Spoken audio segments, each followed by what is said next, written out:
हम सब ने जीवन में कई कहानियाँ सुनी, पढ़ी या देखी होंगी। इनमें से कुछ कहानियाँ ऐसी होती हैं जो हमारे मन पर गहरी छाप छोड़ जाती हैं। आज मैं आपके समक्ष ऐसी प्रेरणादायक हिंदी कहानी लेकर आया हूँ, जो आपको मोटिवेट तो करेगी ही, साथ ही आपको अपने आप को सुधारने का रास्ता भी बताएगी। बस आपको इस कहानी को पूरा सुनना होगा। हर दिन बढ़ते जा रहे तलाक के केसेस को ध्यान में रखते हुए कोर्ट के आदेश अनुसार एक काउंसलर ने 20 कपल्स को एक सामूहिक मीटिंग में बुलाया। यह काउंसलर कुछ उन चंद समझदार और सक्सेसफुल काउंसलर्स में से एक थी जिन्होंने कई जोड़ों को ये समझने में मदद की थी कि वो कितनी बड़ी गलती करने जा रहे हैं, और कई शादियों को टूटने से रोक लिया था। इस मीटिंग में आने वाले सभी कपल्स के दिमाग में यही चल रहा था कि उनके घर के बड़े बुजुर्ग जिस बात को नहीं रोक पा रहे थे, उसे रोकने के लिए ये काउंसलर क्या ही कर लेगी। मीटिंग की शुरुआत होते ही काउंसलर ने कहा, मैं आपको वही सारी बातें रिपीट नहीं करूंगी जो आपने अपने दोस्तों, रिश्तेदारों या अपने शुभचिंतकों से सुन रखी होंगी। मैं आपको एक गेम खिलाऊंगी। उसने सभी जोड़ों को ध्यान से देखा और बाद में एक महिला को अपने पास आने के लिए कहा।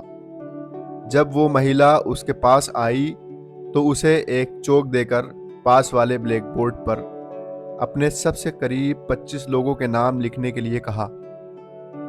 महिला ने सबसे पहले अपने बेटे का नाम, फिर माँ बाप का, बाद में रिश्तेदारों, दोस्तों और सहकर्मियों के नाम को लिखने के बाद 25वां नाम अपने पति का लिखा। अपना नाम जब सबके बाद लिखा देखा तो उस महिला के पति को, जो खुद भी वहां हाजिर था, बहुत बुरा लगा। मन ही मन सोचने लगा कि अच्छा हुआ मैं इसे तलाक देने जा रहा हूँ, मेरा फैसला गलत नहीं है। काउंसलर ने महिला से कहा, अब आप उन 10 लोगों के नाम हटा दीजिए जिन्होंने आपके जीवन में सबसे कम आपका साथ दिया हो या कम साथ दे सकते हैं। महिला ने कुछ सेकंड सोचने के बाद अपने सहकर्मी और कुछ दोस्तों के नाम हटा दिए। इस गेम को न केवल वो महिला खेल रही थी, बल्कि इस मीटिंग में आए हर वो पति पत्नी भी मन ही मन खेल रहे थे, क्योंकि वो भी उसी परिस्थिति में थे जिस परिस्थिति में वो महिला थी। काउंसलर ने फिर से एक बार उस महिला को 10 और नाम मिटाने के लिए कहा। इस बार महिला काफी सोच में पड़ गई। 3-4 मिनट सोचने के बाद उसने अपने बाकी बचे दोस्त और रिश्तेदारों के नाम हटा दिए। अब केवल 5 नाम बच गए थे, जिसमें उसके माँ बाप और 2 बच्चों के नाम के साथ उसके पति का नाम भी था। हर कोई ये देखकर हैरान था कि सबसे आखिर में अपने पति का नाम लिखने के बाद भी उस महिला से दोनों बार जब 10-10 नामों को मिटाने के लिए कहा गया तो उसने अपने पति के नाम को नहीं मिटाया। काउंसलर ने अब उस महिला की तरफ देखा और बोली, आपको 2 नाम और मिटाने होंगे। महिला अब दुविधा में थी। वो काउंसलर की तरफ ऐसे देख रही थी जैसे कह रही हो कि मेरे साथ ऐसा जुल्म मत करो। काफी समय लेने के बाद जब महिला ने 2 नाम मिटाए तो उसकी आंखों में आंसू थे, क्योंकि वो नाम उसके माता पिता के थे। मीटिंग में आए सभी लोग इस घटना को बड़े ध्यान से देख रहे थे। उन्हें हर बार आश्चर्य हो रहा था, लेकिन इस बार कुछ ज़्यादा ही हुआ, क्योंकि सब मान रहे थे कि जब साथ देने की बात हो तो कोई भी व्यक्ति अपने माँ बाप का नाम नहीं मिटा सकता। काउंसलर यहीं पर नहीं रुकी। उसने अब महिला से कहा कि एक आखिरी बार 2 और नाम मिटा दीजिए। महिला की हालत ऐसी हो गई थी जैसे कोई उसे सज़ा दे रहा हो। अब की बार उसने काउंसलर से मना कर दिया कि वो अब इस गेम को और ज़्यादा नहीं खेल सकती।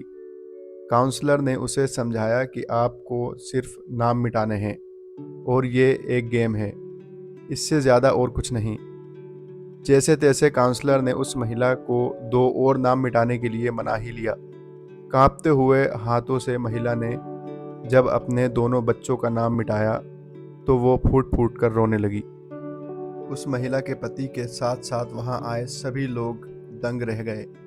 वहां आए सभी लोगों का यही सोचना था कि चाहे कुछ भी हो जाए तो महिला बच्चों का नाम नहीं मिटा सकती। काउंसलर ने उस महिला को अपनी जगह पर जाकर बैठने के लिए कहा। काउंसलर ने वहां आए सभी जोड़ों की तरफ ध्यान से देखा, जो उतने ही दुखी थे जितनी कि ये महिला थी। काउंसलर ने उन सभी से पूछा कि महिला ने ऐसा क्यों किया। कोई भी उस सवाल का जवाब दे नहीं रहा था, दे नहीं पा रहा था या देना नहीं चाहता था। अंत में काउंसलर ने उसी महिला को खड़े होने के लिए कहा और उसी से ऐसा करने का कारण पूछा।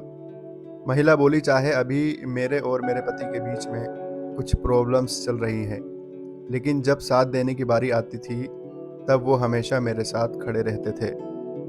मेरे माँ बाप बूढ़े हो चुके हैं और वो कितने दिन मेरे साथ रहेंगे मैं नहीं जानती। मेरे बच्चे बड़े होने के बाद हमेशा मेरे साथ रहेंगे, इसकी भी कोई गारंटी नहीं है। लेकिन हमारे बीच इतना कुछ होने के बाद भी मेरे पति ने मुझसे कहा है कि वो अलग होने के बाद भी जब भी ज़रूरत होगी वो मेरा साथ देंगे। महिला बोली, हम पता नहीं क्यों तलाक तक पहुंच गए। आज उस गेम को खेलते हुए मुझे रियलाइज़ हुआ कि हम दोनों के बीच ऐसी कोई बड़ी समस्या हुई ही नहीं है। वो तो बस हम दोनों गुस्से में थे और कोई भी झुकना नहीं चाहता था। इसलिए मैंने सबका नाम मिटा दिया, लेकिन अपने पति का नहीं मिटाया। महिला की बातें सुन उसका पति भी खड़ा हो गया और अपनी पत्नी को गले से लगा लिया और बोला, मुझे माफ़ कर दो, मैं भी तुम्हें कभी तलाक देना नहीं चाहता था। जैसे मैंने तुम्हारा साथ दिया है वैसे ही तो तुमने भी मुझे जीवन के हर कदम पर सपोर्ट किया है। मैं तुमसे फिर से एक वादा करता हूँ कि मरते दम तक तुम्हारा साथ दूंगा। काउंसलर ने अपना काम कर दिया था। उसने वहाँ पर आए हर एक जोड़े को ये सोचने के लिए मजबूर कर दिया था कि जो वो करने जा रहे हैं कहीं वो अपने झूठे अहंकार और गुस्से की वजह से तो नहीं है, कहीं वो अपने साथी के साथ कोई अन्याय तो नहीं कर रहे हैं।